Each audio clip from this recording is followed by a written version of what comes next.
Hello, Namaskar, Vanakkam. My name is Sudhir Sahasranaman, and you're watching CBSE with Sudhir. We are starting with the first chapter of your social science new NCRT textbook, Exploring Society, which I hope all of you have got. This is the new textbook for class 8. It's available on Amazon right now, so I would suggest that you buy it as soon as possible. Otherwise, the PDF is also available now on the NCRT website. This explanation video is going to be in English. I'll subsequently do it separately in Hindi as well.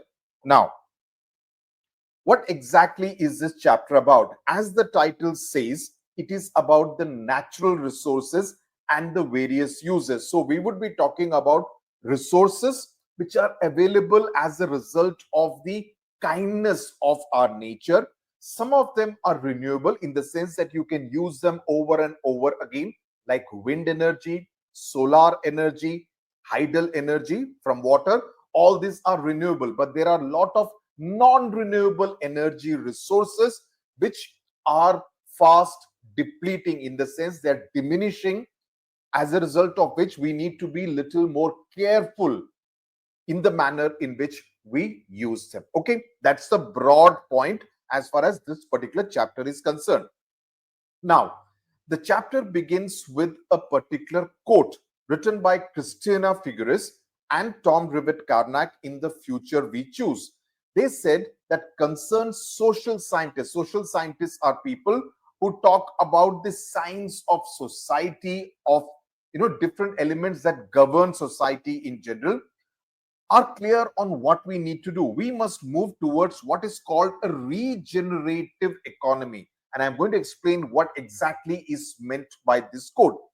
It's an economy that operates in harmony with nature, which is why before you start, suppose, see, I am basically someone who has traveled a lot. So my knowledge that comes is not just bookish knowledge. So you need to be prepared to hear a lot of real life examples from me, and that will make the entire process of learning with me more interesting. Learning with me, not learning from me, because I will also be like a student. I will also look forward to learning a lot of things from you. Now, so there will be a lot of examples, and that will make it much more interesting, engaging, and more educated. Now, an economy that operates in harmony with nature. For example, before you say a particular factory has to be set up, let's say in the absolutely green belt of Odisha, or in Jharkhand, or in Chhattisgarh. These are three states which are extremely mineral rich, or in Karnataka, some parts of Karnataka. You always need to have what is called an environmental clearance. An environmental clearance from the Ministry of Environment and Forest, for the simple reason that you need to ensure that whatever industry is being set up, that does not disturb the environment of that region. That's very important, because if you don't take care of the environment, we may have to pay a very heavy price, right? So that's what is meant, that an economy, because industry obviously will mean generation of wealth, jobs, employment, resources, etc. So that has to operate in harmony with nature. It cannot be anti-nature. It has to be pro-nature. Repurposing used resources, minimizing waste, and replenishing depleted resources. So that if you are clearing a part of the greenery, you need to ensure that you also plant 3x the number of trees, so that you can take care of the entire green cover. Now, these are some of the conditions that are always imposed on any new industry. We must return to the innate wisdom. Innate means basic wisdom of nature itself, and the ultimate generator of and recycler of all resources. So this is a code. What exactly is meant by this code? Let me explain to you. It means that in order to protect the environment and ensure long-term survival, we need to change the way our economy works. Instead of overusing and wasting natural resources, we should create a regenerative economy. That's what is being called out here. We should create a regenerative economy. That's what I have put here in the illustration as well, because that kind of an economy will work with nature, not against it. It will reuse the resources. It will create less amount of waste. it will rebuild what we damage. So basically, this regenerative economy emphasizes learning from nature, because nature always kind of recreates. It does not waste. Even the dry leaves, it goes down, it mixes with the soil, it becomes compost, it becomes manure, and enriches the same tree. So nature has a great and a very unique way of recycling any kind of content. It does not believe in waste, and it naturally recycles and heals itself. I hope you understood what exactly this quote means. Now, uh, let's move forward. These are the Dudh Sagar waterfall and the railway. This is one of the famous photographs, and the railway train which is passing by. It's obviously an extremely unique sight. Now, here you are seeing a micro hydel plant in Himachal Pradesh, where electricity is being generated from water. Here you are seeing an offshore oil rig, petroleum. If you are familiar, or anyone in your family or anyone you know works in the oil and natural gas corporation, ONGC, you will know how oil is generated and natural gas is generated from near the Bombay High. Let me show you some better quality photographs. Like this photograph on the right hand side, this is a rig which is in the middle of the sea, and then you have this kind of pipelines by which oil is generated. Now, when does nature really become a resource? Now, that's the fundamental question. Now, one of the meanings of the word nature is the totality of life, right? And the non-life forms that are created by human beings from nature, right? So when humans use this, and the best example of this is something like what is happening in the right hand side illustration, right? In the right hand side illustration, you find that there are this wood, the trees, and from the trees is where the furniture is being created to create your table, your chair, and different uses, right? So wood is being put to good use. So that means what? The wood is a natural resource, and it is being used, modified by human beings to make things which will work for them. Similarly, the oil is a natural resource. Whatever you are getting from here, that's how you kind of power your LPG cylinders, your petrol, your diesel, your aviation turbine fuel for the aeroplanes. Different kinds of fuels come into play. So these are all what is called natural resources that Mother Earth has given us in different forms. So nature becomes resources. For example, trees are part of our environment. They exist independently of humans. When we cut them and convert their wood into furniture, we see the trees as a resource. But it doesn't mean that you start cutting out all the trees. Trees are also used to make paper. It doesn't mean. So every time you are reading something of paper, it means some tree has actually given up its life, right? So you need to be discriminate about the way you use paper. It cannot be paper ko piya kiya, pheng diya. No, paper should be recycled, made use of, so that you cut less and less trees. Because if you cut more trees, that means you are kind of sacrificing the green cover. I hope you're able to understand the responsibility that we have as human beings in having a more, we need to be more sensitive towards the environment around us. Often these entities are not easily accessible. For example, there may be petroleum in places deep under the ocean, what I showed you in the second illustration, or the extraction, or we may not have the technology to access, or the extraction cost, it's extremely expensive, maybe too high, or it may be culturally unacceptable, like cutting trees in sacred groves. Sacred groves is some place where you are not allowed to cut a tree. Some trees, in fact, even now in urban areas, you cannot just go about cutting a tree. You can trim the branches, but you cannot cut a tree, because that would be against the tree felling act of the respective municipal corporations.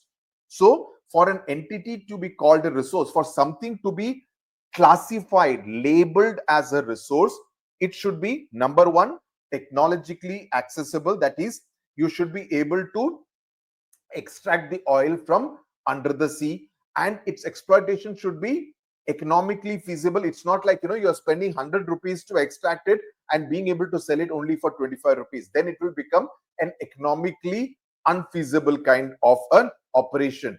Number two, it should be culturally acceptable. It should not offend the people anywhere in that particular region, right? Also, if you are extracting something, anything, not just oil, anything you're taking from a particular place, you should ensure that that region also benefits. What happens in many of the industries is that the local people oppose a particular project because they feel this particular, like for example, it happened in Tamil Nadu. A particular factory was set up in the southern part of Tamil Nadu, and the locals felt that this factory is only polluting our air and our water for the sake of some 300 jobs. That's not what we bargained for. You are making a lot of money by importing the product that you are manufacturing in our place by using our natural resources.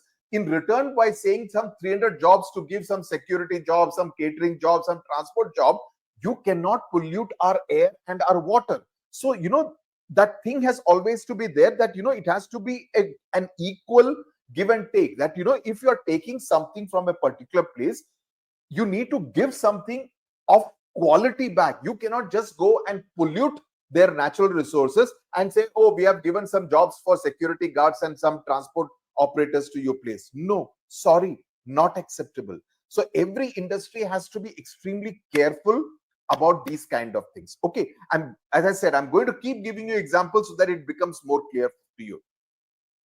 Usually the word exploitation has a negative connotation. Generally, when we say he exploited the resources, it means this fellow is a villain.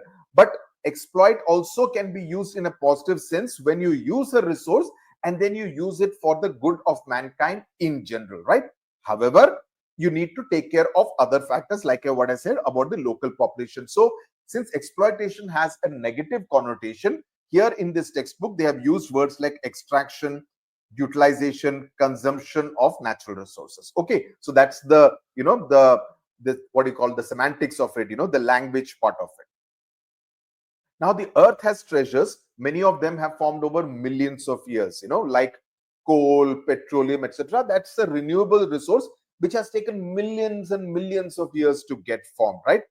Coal, petroleum, precious stones, metal ores, timber, etc. Right? Like, for example, you set up a teak tree, it will take years for the tree to grow up, right? You cannot just allow anyone to just come and cut it to build some furniture. Not acceptable, right? So those things have to be taken care of. Like on the left hand side, please also look at all the photographs because some of them have a story to tell. The left hand side, you are this is of a farmer plowing. The right hand side is of a honeybee. So when you are extracting, let's not use the word exploiting, when you're extracting honey from this honey comb, right? You are also being sensitive to, okay, this is something which the honeybees have made. I'm going to use it because honey is good for humans in general, right? Now, in many indigenous traditions, indigenous means natural kind of, it comes from the ground. Traditions of the world, nature is considered sacred, that you don't violate nature.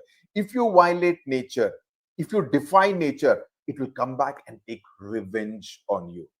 In such traditions, the nature is a nurturer. It takes care of you.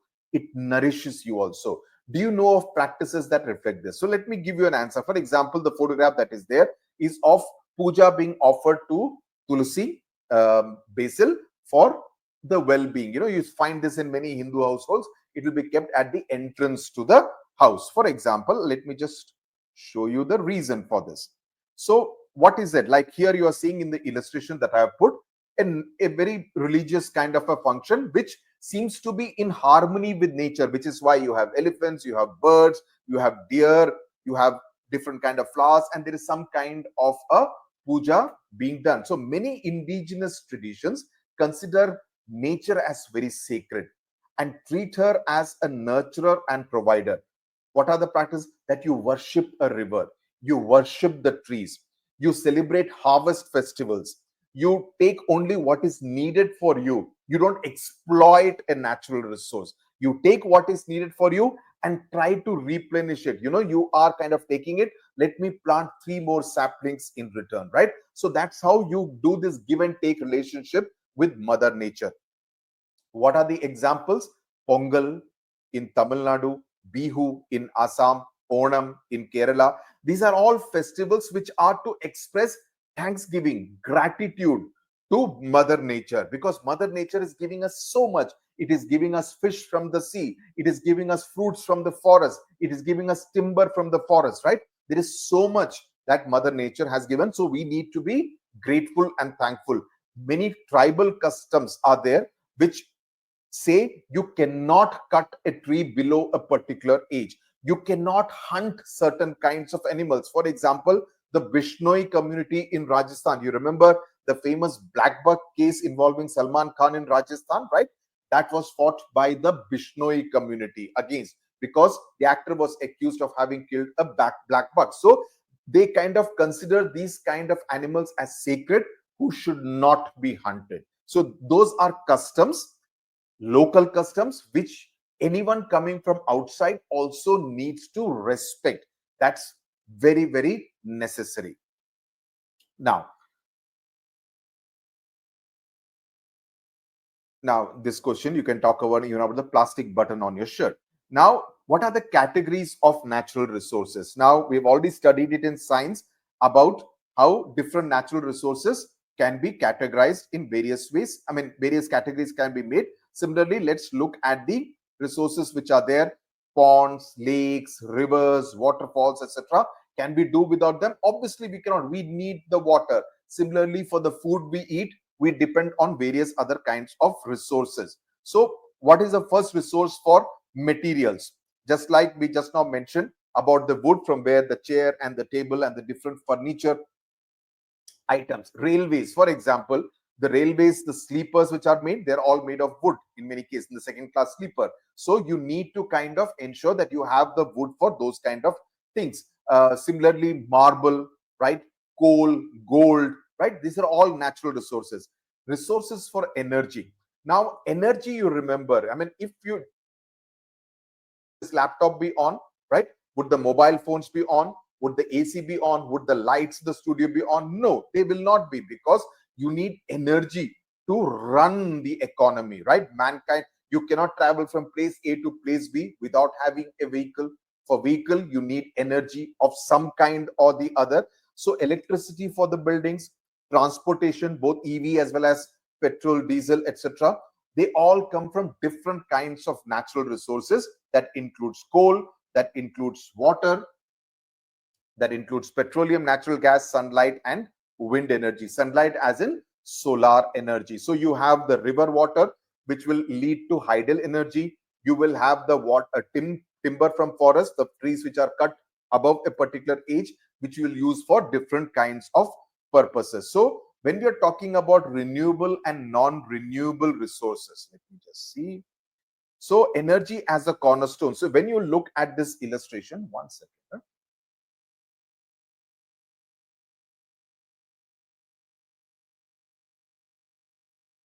So when you look at this particular illustration, what are the different forms of energy you see? Let's go from left to right. On the left hand side, you are seeing factories, okay, which are like, coal based factories which are there. Then you have on the right hand side wind energy mills on the right, which look like a fan. Then you are having the dams right in the center, the hydel power being generated. Then on the right hand side, you are seeing a whole lot of solar panels, right? So that is for solar energy. And many vehicles being run, they could be running on petrol, diesel, or even EVs, right? So there are different kinds of energy forms which are illustrated in this particular energy illustration, and that shows that energy is the cornerstone of modern living. You got to have energy, otherwise it will be impossible to have run the show as far as India, I mean the world is concerned. Now what happens is that renewable and non-renewable. So a general principle of nature is that it functions as a restorative and a regenerative way, what we mentioned right at the beginning. What is restoration? It is the process of returning something to its original healthy state in case it has been degraded or damaged. Okay, because nature believes in healing, nature believes in renewing, and nature believes in maintaining at every time, right?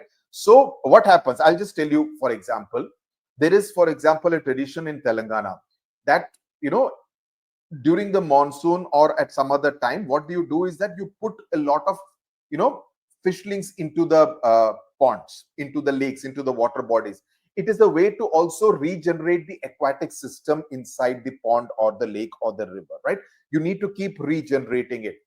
Similarly, even with soil fertility, what do? You do crop rotation in order to fix the nitrogen in the soil. So you are doing it to the soil in order to ensure that the soil also remains healthy. If you cut a certain number of trees from an area, you ensure that you plant, if you cut one tree, you plant 3 to 4 saplings, so that in a few years they will also grow up and take the place of that particular tree. If you have sacrificed one, if you have taken one, ensure that you give 3x to 4x times that size. That is the way to renew, to kind of maintain the balance. That's very important, right? That's what is called restorative or restoring it, right? Similarly, a cut on your skin, we have a cut, then it takes a few days, a week, 10 days for it to heal, right? Similarly, a forest also recovers after a wildfire. A wildfire takes place, we learned that in class 7, and then a whole area gets destroyed. Now the forest will take time to kind of regenerate itself, restore itself. Nature does it on its own, and it's man's duty and responsibility also to help in the entire process. So for example, cyclone happens, many trees get uprooted. You need to ensure that the green cover balance of that area remains, otherwise that area's microclimate, which we learned in class 7, will become like that of an urban heat island. You will not have any trees, and you will only have heat and heat being generated. Many areas where you see a lot of construction activity taking place, you will find, for example, that the area in the temperature in that area will be 2 to 3 degrees more than another area where there is a lot of green cover, right? So those kind of responsible practices we need to ensure. So we plant trees in areas that may have lost them either because of housing or forest clearing, right? You also need to plant the right kind of trees. You don't bring in a foreign element, foreign species and plant it there, because then it will struggle. So you need to see, okay, this area is good for growing a lot of guava trees, a lot of mango trees. So let me plant a lot of mango trees out here or guava trees here. You do not come and plant a eucalyptus out there, right? Eucalyptus ke liye you have other areas like the Nilgiris, etc., where you can grow the eucalyptus trees. So you need to see what species suits there. So what I mean to say finally is, because you're all the next generation of this world, you need to have an understanding. You need to be responsible. You cannot have an attitude, how does it matter to you? Of course it matters to you, because if you do not care enough, your water table will go down. You will have unseasonal rains. You will not have rains during the monsoon. You will not have any kind of green cover, right? Those kind of things matter. So in order to make your life more comfortable and to regenerate nature, it is your responsibility. I hope you understand, right? I met one builder the other day. He said, oh, I would want to cut out all these trees. I said, are you crazy? Why would you want to cut all these trees? Just because their roots create some problems with the drainage pipes. Ensure that you have a separate system to ensure that the drainage pipes don't interfere, or the roots don't interfere with the drainage pipes. Work on your technology. What is possible for you to do? To cut the trees completely is being stupid, is being completely blinded by the power that I have the power to cut trees. The trees can't do anything. Sorry to say, that is being inhuman. That is being absolutely talking like an idiot. You cannot talk like that. I mean, I'm sorry I'm using harsh language, but it is man's responsibility to ensure that you can't have these kind of dumbheads, running the show and say that I'm going to cut out all trees just because it's interfering with my drainage pipe or my power cables. No, you need to work out a system. Power cables, let it go underground. Let you have separate cabling for that. Technology allows for all those kind of things today. So that's how it is. Okay. Now, what are the renewable resources we are talking about? Now, India, as Prime Minister Narendra Modi is fond of saying, India is a sun-rich country. It has a very tropical climate. You have a lot of sunshine through the year, right? We need to exploit, okay, take advantage of this solar energy, because it is a renewable resource. It's a never-ending resource. ensure that you get the, in fact, today, now in many municipal corporations, what they do is that if you have solar panels on your terrace and you are generating a certain amount of electricity from your, the local electricity board will buy that electricity from you. In return, you will get a discount, a rebate on your building's power bill, right? That's also possible. So the government is also encouraging people to, in a way, make use of solar energy, right?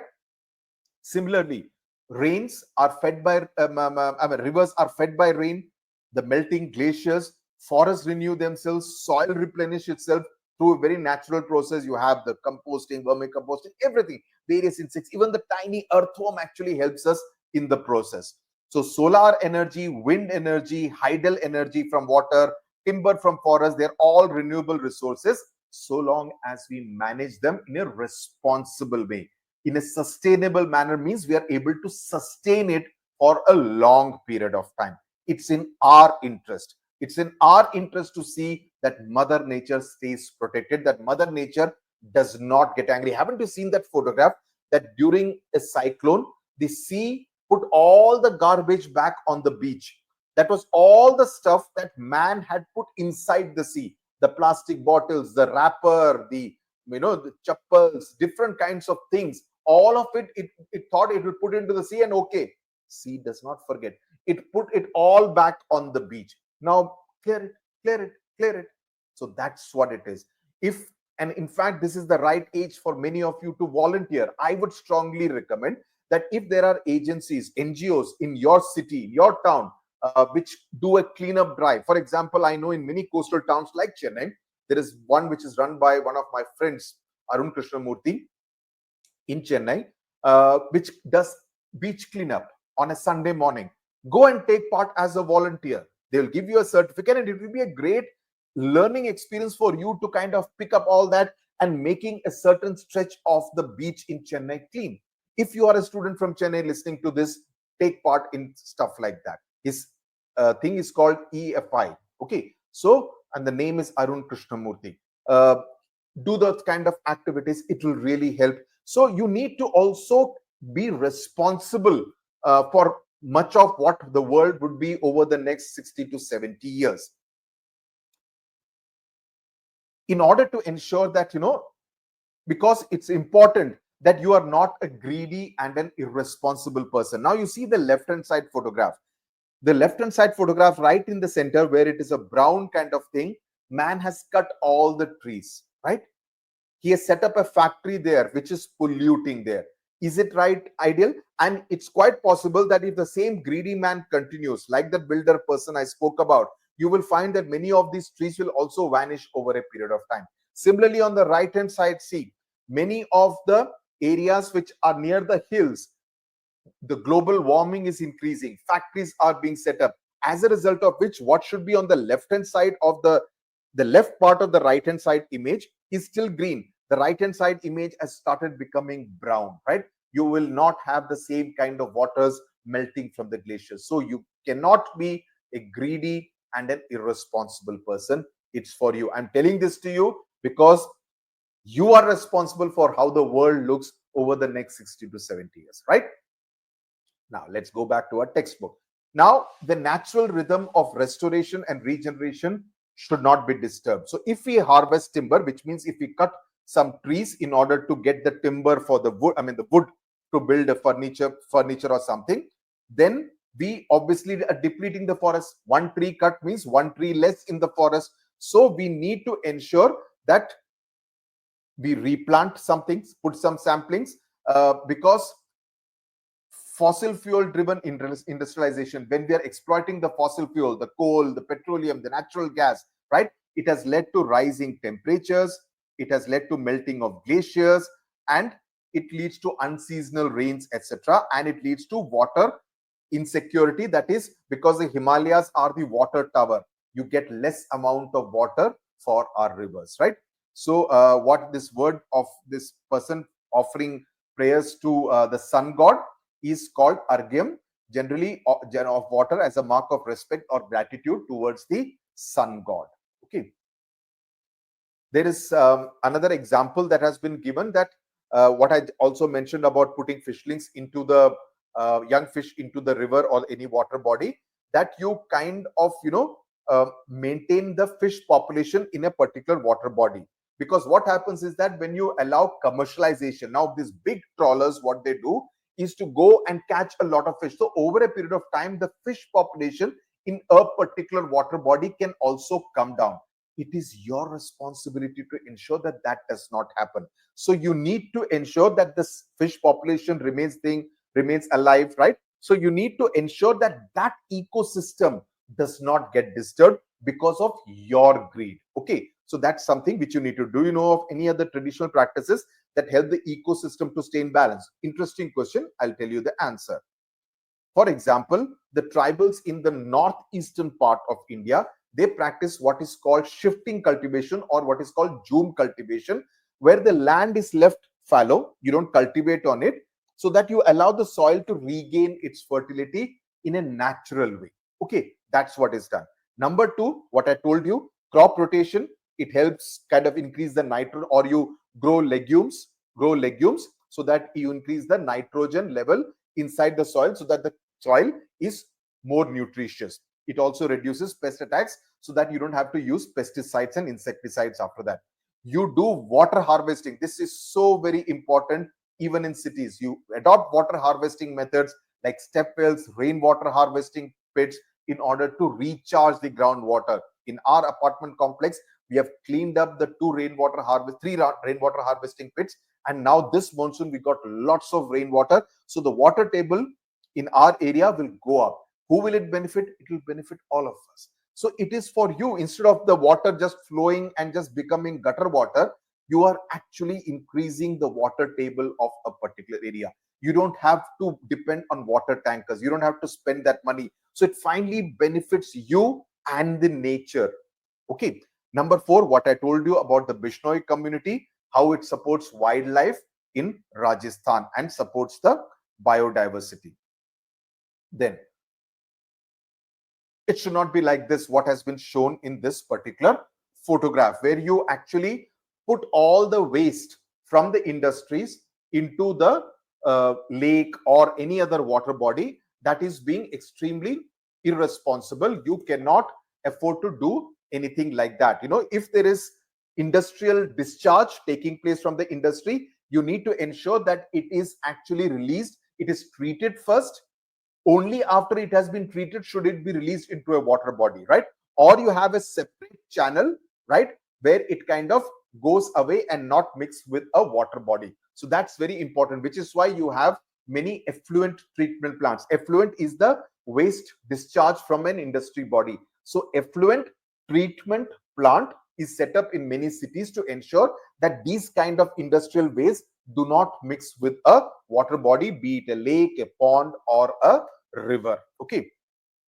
Now, identify human actions in your surrounding that results in nature losing her ability. Now, this is what happens. For example, if you have this kind of thing where the industrial effluent is being released, you see the amount of pollution that is being created by these factories, and all that water is being released, all that effluent is being released into the water body.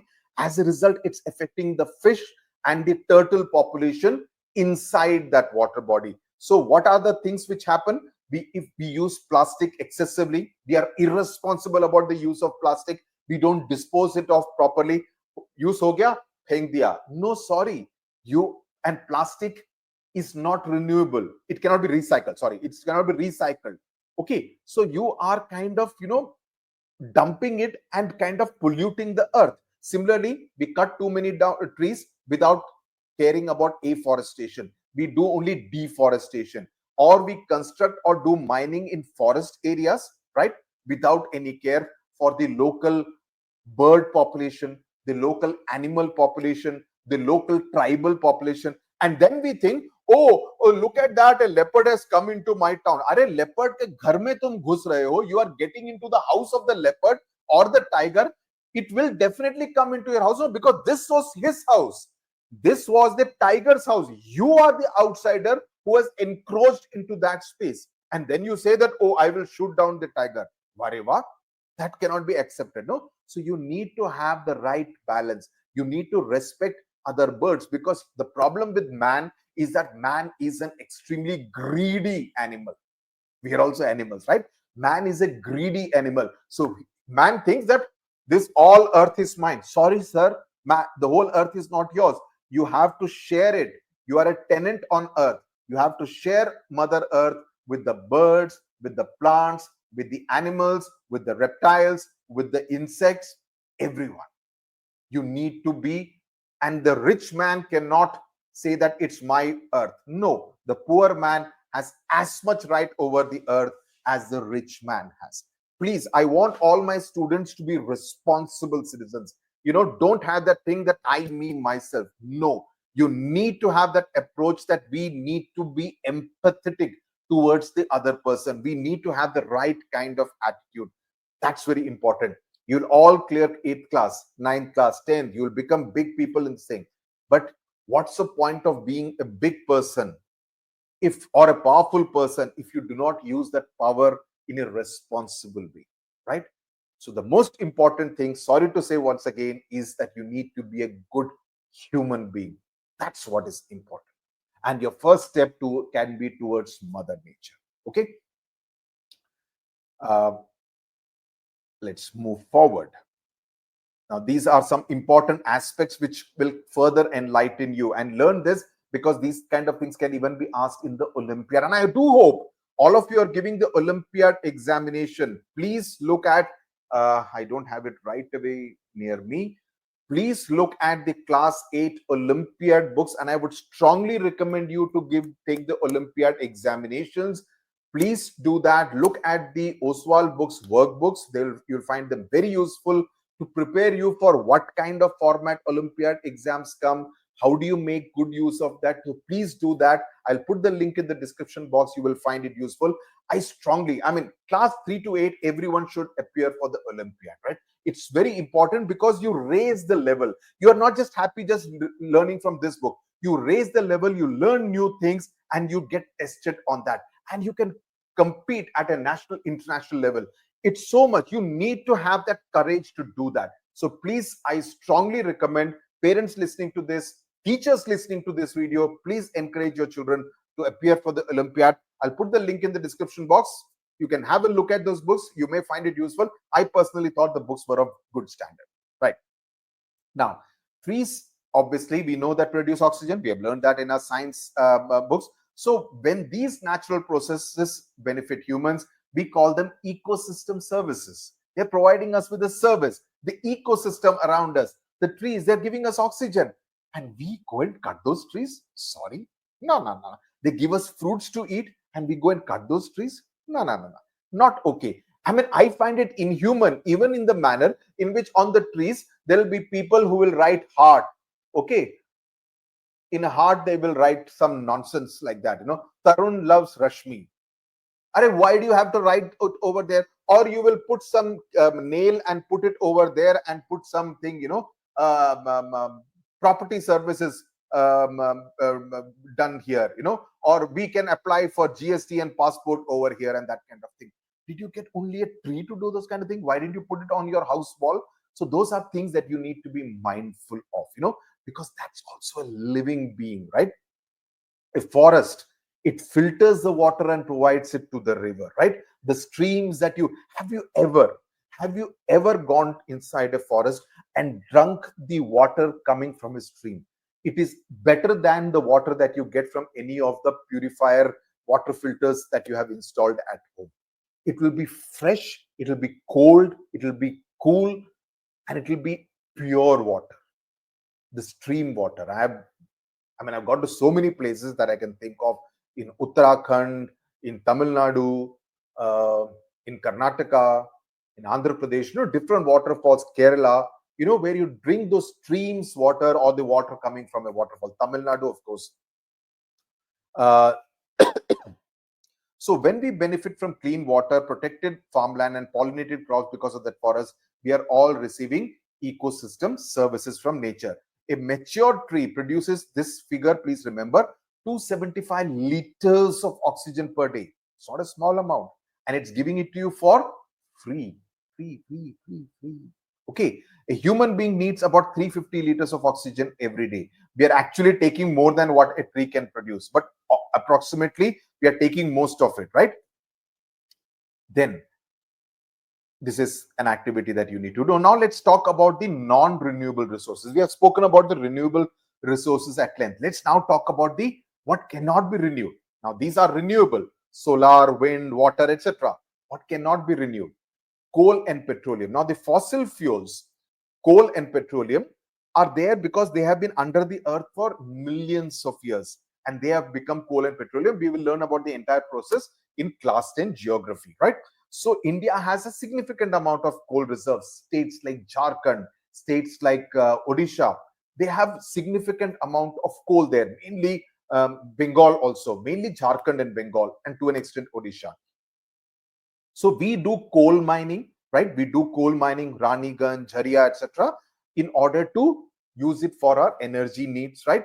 So, but the estimate is that, and this is the danger sign, that the coal reserves that we have in India right now may last only for another 50 years, which is why we need to move to other energy resources, be it nuclear energy, solar energy, wind energy, hydel energy. And like, for example, earlier we used to have steam engines, right, which used to use coal, the railway trains. Now you have it all electrified, right? So we have moved on, because if coal suddenly finishes one day in 50 years, which let's say in 2075 it gets over, what are we going to do, right? So similarly, people used to use coal for cooking. Now we are trying to replace that with natural gas, etc., liquefied natural gas. So that's very important, because these are all non-renewable resources. So what are the non-renewable resources that you use daily? Petrol, diesel, LPG, natural gas. All these are non-renewable resources, directly or indirectly. Directly, of course, in terms of using it for running a vehicle, etc., or for cooking, heating, different kinds of things. So what is the distribution of natural resources and its implications? So natural resources are obviously not, because as I said, in our state, in our country, you have it in Jharkhand, Bengal, parts of Orissa, parts of Karnataka. You will have certain kind of mineral resources. Many other states do not have those kind of mineral resources. So it's unevenly distributed, and that's why you get into fights and battles over that. For example, if you see this particular map that you see, what I just now mentioned, Jharia, Raniganj, right? This is for coal. Then you have in Talcher, right? Balidila, again very important. You have Neyveli in Tamil Nadu, right? Then you have this Kudremukh, etc., which is in Karnataka, which is for iron ore, right? Ratnagiri, again for iron ore. Then this Mumbai High, Ankleshwar, Kalol, etc. This is all for oil out here, right? So you see different parts of the country are for different kind of things. Coal is more in the eastern part, right? More or less. Then you have, these are all for iron ore. Then this orange rhombus is for bauxite. Okay, Korba, Bilaspur, these are all for bauxite. So different areas are for drilling. Bellary, I have traveled a lot in Bellary for iron ore mining. Someday I'll put photographs of that. I could have done that for this one also. Iron ore is mined in Bellary, and there was a lot of illegal mining. There was a big case which went up to the Supreme Court. People went to jail, etc., because there was rampant illegal mining of iron ore which was taking place in Bellary, which is in central Karnataka, bordering Andhra Pradesh, right?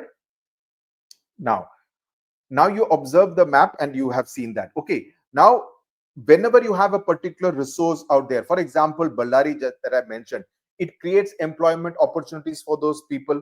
There are townships. For example, when Tata Steel was set up in Jamshedpur, right? Jamshedpur, named after Jamshedji Tata. You had, the entire township developed around Tata Steel. You had employment opportunities for, if there are people going to work, you need transport. So transport people will get employment. You need food to be provided, so you need electricity to be provided, so an electricity substation, etc., being set up. You need water to be provided. So different kind of employment opportunities are set up because of one factory being set up in one area. Fine, that is very good.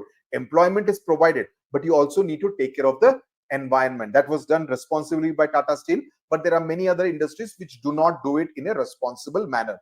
So while economic opportunities, employment opportunities are obviously important because you need to provide jobs to people, no problem with that. But you also need to ensure that you respect nature in a proper manner because many of these resources are non-renewable. Then you have, like for example, the fights which take place over river water sharing. You had the river water dispute between Karnataka and Tamil Nadu over the Kaveri river dispute. Similarly, it happens even between countries. Like just now you saw between India and Pakistan about the river water sharing of 6 rivers, right? And after the Pahalgam attack, India stopped the downflow into Pakistan, and that is affecting Pakistan, right? The Indus Water Treaty, because we have said that we will no longer follow the Indus Water Treaty. So water becomes a very, and many people say that the future wars will be fought over water. So we need to be extremely careful, which is what I believe that what our apartment complex has done in terms of increasing the water table and ensuring that rainwater is harvested is extremely responsible and laudable. Very good. All apartment complexes, all buildings should, commercial buildings, residential buildings should definitely do that. So here you are saying the shared waters of the Brahmaputra river in the northeastern part of India. Similarly, you are saying national and international trade depend on the geographical location of natural resources.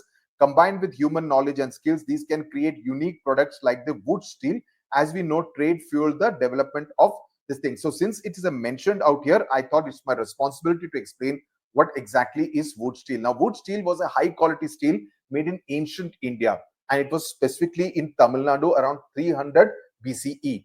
And it was known for being very strong. As you can see, this sword being made, very strong, very sharp, also very flexible at the same time. Okay. Now, you need to do these 2 exercises, and I'm sure with whatever I've explained, you should be able to do that quite well. Okay.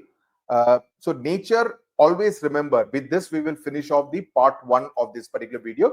The rest of the chapter I will do it in part 2. So see, nature doesn't recognize political boundaries. As Subhanshu Shukla, who saw from this earth, one of the quotes that has been attributed to him, I haven't heard him say this, but I believe he's said something like this, that from the space you don't see any boundaries. Okay, I mean, just check whether he actually said that. In these days you can't be sure who says what. So in any case, you don't see political boundaries. These are boundaries that we have made, separating one state from another, separating one country from another. Nature, the river doesn't know that, oh, this is this country, this is this country, I should not flow into this country. No, I mean, the nature does not need a passport or a visa to travel from one country to another, right? So, and here the Kaveri review dispute has been mentioned, right? Between Karnataka and Tamil Nadu, and of course Kerala and Puducherry were also partners. And it went to the Kaveri River Waters Tribunal, it went to the Supreme Court, and finally some kind of an agreement on how you share the water was reached. So that's about it. It has happened between states, it has happened between countries. So the larger message of this part 1 is that we need to be responsible citizens as far as utilization of natural and non-renewable resources is concerned. Renewable and non-renewable natural resources is concerned. I hope you felt interested in this particular video. I hope you understood the larger message of this video. I hope you understood the different aspects that you need to remember. We will do the rest of the chapter in part 2. So share this video with your classmates. Share the video definitely next year with your juniors, and subscribe to the channel and press that bell icon so that you know exactly when I post a new video. 5 subjects: English, Maths, Science, Social Science, and Hindi will be done by me here on this channel. Tata, bye bye, namaskar.